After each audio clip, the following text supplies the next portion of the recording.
FIFO और FIFO method समझने के बाद अब हम सीखेंगे weighted average method inventory valuation का। AS2 लगता है इन्वेंट्री वैल्यूएशन पे, और आज हमारा टॉपिक रहेगा वेटेड एवरेज मेथड।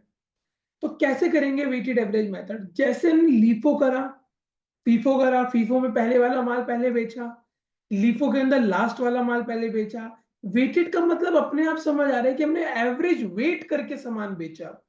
कैसे करेंगे? आओ, ये स्क्रीन पे आपका क्वेश्चन है, मैं स्टार्ट करता हूँ। वीडियो के पिक्सल्स को थोड़ा बढ़ा लेना, 480p और उससे अबव ही रखना, तभी आपको क्लियर सारे वर्ड समझ आएंगे। और जिन्होंने पुरानी वीडियो नहीं देखी, पहले वो पुरानी वीडियो देखो, फिर आपको अच्छे से समझ आएगा ये वेटेड एवरेज प्रॉब्लम है। तो यहाँ पर हमारे पास सबसे पहले 1000 ओपनिंग स्टॉक है, 20 रुपीज के हिसाब से 20,000 रुपीज का। यहाँ पर आ जाती है units, unit price and the total amount of the goods. Then unit price, हर जगह यही आ जाएगा, बस मैं शॉर्ट में लिख रहा हूँ, आपको अच्छे से क्लियर हो गया होगा। अब तो ये इतनी क्लासेस हो गए, आज हमारी 5th क्लास है। अमाउंट फिर आएगा जनवरी 2, हमने 1500 यूनिट्स खरीदी 30 रुपीज के हिसाब से, 0,0,045,000। अब जब मैं यहाँ पे लिखूंगा तो लिखने बस यही चीज आपको सीखनी है, कितनी यूनिट। अब मैं टोटल इकट्ठा करके लिखूंगा। पहले लीफो फीफो में मैं क्या करता था, मैं ऐसे लिखता था 1000 यूनिट 20 रुपीज के हिसाब से 20,000 की, और ये 1500 यूनिट 30 रुपीज के हिसाब से 45,000। अब मैं इन दोनों को कलेक्टिवली लिखूंगा, क्योंकि मुझे वेटेड बेसिस पे बेचना है, एवरेज बेसिस पे। तो मैं क्या लिखूंगा, इन दोनों का टोटल कर लूंगा, यानी 1000 प्लस दिस 1500। टोटल कितनी यूनिट हो गई? 2500 यूनिट हो गई। कितने रुपए की है ये बाद में निकालेंगे, पहले टोटल अमाउंट कितने का है वो लिख लो। तो 20,000 ये अमाउंट हो गया, और 45 का ये हो गया, टोटल 65,000। 45,000 प्लस दिस, मैंने इसका 2500 इसका टोटल कर लिया यूनिट का, और 65,000 मेरा टोटल अमाउंट का कॉलम हो गया। अब आप क्या करो, 65,000 को 2500 से डिवाइड करके वेटेड निकालो। मैं आपको इसमें करके दिखा देता हूँ, मैं कैलकुलेशन कैसी कैसी कौन कौन सी कैलकुलेशन कर रहा हूँ, यहाँ कैलकुलेटर में मैं आपको करके दिखाता हूँ। तो हम क्या करेंगे इसके अंदर, हाँ चलो, 65,000 डिवाइडेड बाय 2500 करा मैंने, तो ये आ गया 26 रुपए का। तो यहाँ पे यूनिट प्राइस 26 रुपए आ जाएगा वेट के हिसाब से। आगे चलो, देखो, फिर दोबारा परचेज करी जनवरी 3 को, 1000 यूनिट्स 15 रुपीज के हिसाब से 15,000। अब देखो टोटल यूनिट 2500 है, प्लस 1000 तो 3500 यूनिट हो गई। टोटल सामान 6500 ये प्लस 15,000, 6 7 8 80,000 रुपए का हो गया। एवरेज प्राइस कैसे निकालेंगे, 80,000 अपॉन 3500। वेट पॉइंट्स में आएगा चलेगा, 22.85 लिखोगे तो भी आपको पूरे मार्क्स मिलेंगे, 86 कर दोगे तो भी पूरे मार्क्स मिलेंगे। मैं 86 कर देता हूँ। इसमें थोड़ी सी कैलकुलेशन थोड़ी सी हैवी साइड हो जाती है। देन फोर्थ, आपने सामान बेचा, सेल 1200 यूनिट सामान बेचा। तो देखो अब यहाँ पर आपको कुछ करने की जरूरत नहीं, सीधा 1200 सामान बेच दो, एवरेज वेटेड प्राइस ले लो 22.86 के हिसाब से, कुछ नहीं सोचना। तो 1200 multiplied by 22.86, it will be 27,432। Size कम कर दो कैलकुलेटर,